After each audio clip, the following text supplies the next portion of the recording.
it is very possible that there are some businesses that have successfully existed for a long time without business incubation, but those have been supported by a number of other factors which we all appreciate and recognize.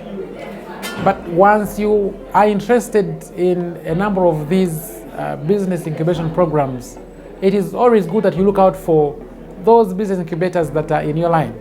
So there are those that are in specific sectors, for instance, like those that are into agriculture, there are those that could be in health, there are those that could be in education, and there are those like the one that we support, the Market Innovation Incubation Center, that is open to various sectors, but it is driving technology within these business incubation centers.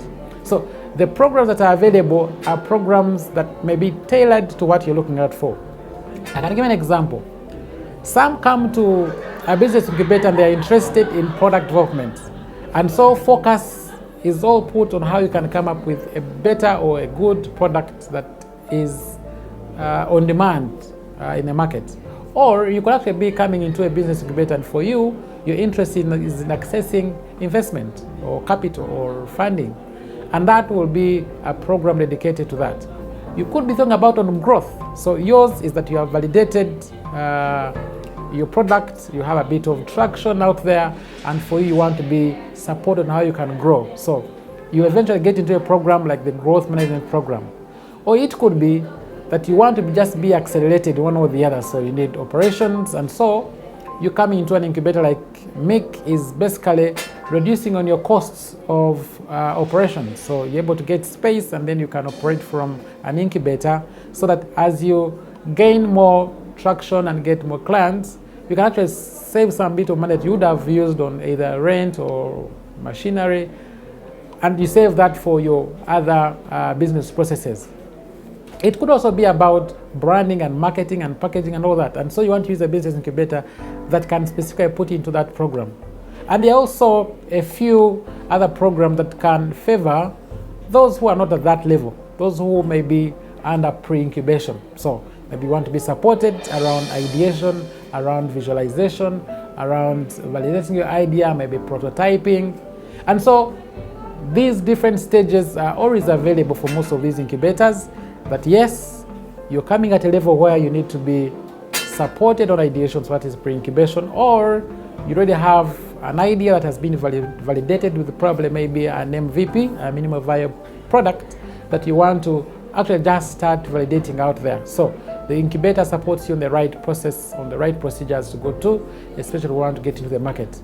Or you're interested in building your venture, so you get into, for instance, the MIG venture building program. Or you want to grow your business, so you want to go into the growth management program. And then there are those who are looking out for networks. Maybe they just want to work with either government, or those who want to work with the private sector and a B2B models. And the incubator will eventually look out for that particular area that you're interested in and specifically tailor either the services or the program to what you're looking out for. I had this challenge as a manufacturer.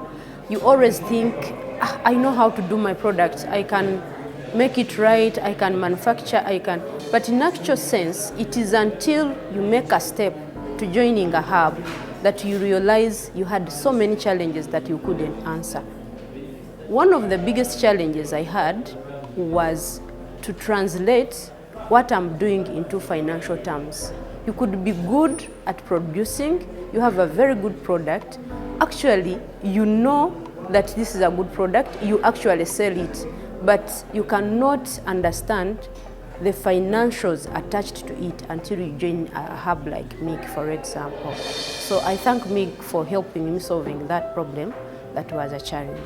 My call to the startups who haven't known about any hub, not necessarily MIG, there are so many hubs that are within Kampala and outside Kampala, is that take a step and join a hub. It will help you solve challenges. One, understanding your prices. Two, understanding your customer base. Three, understanding how better can I network. You know, network is one of the best things you can ever have as a business. So as a startup, kindly look for any hub near you and join. We just had a session that comprised of alumni startups that we're discussing on a round table about areas of investment readiness, areas of trying to position their businesses to know how do they create the market movement, how do they create strategies that help them to grow. And as a hub, we have always been strategic on making sure that we be a market access for these startups. Today, our focus was mainly onto data management and data usage. We are looking at how does a startup use data-driven management strategy to drive sales, to drive operations, to drive team development, to drive networking, to drive funding. And we also had to look at issues of what does this data mean to you and what does this data mean to customers.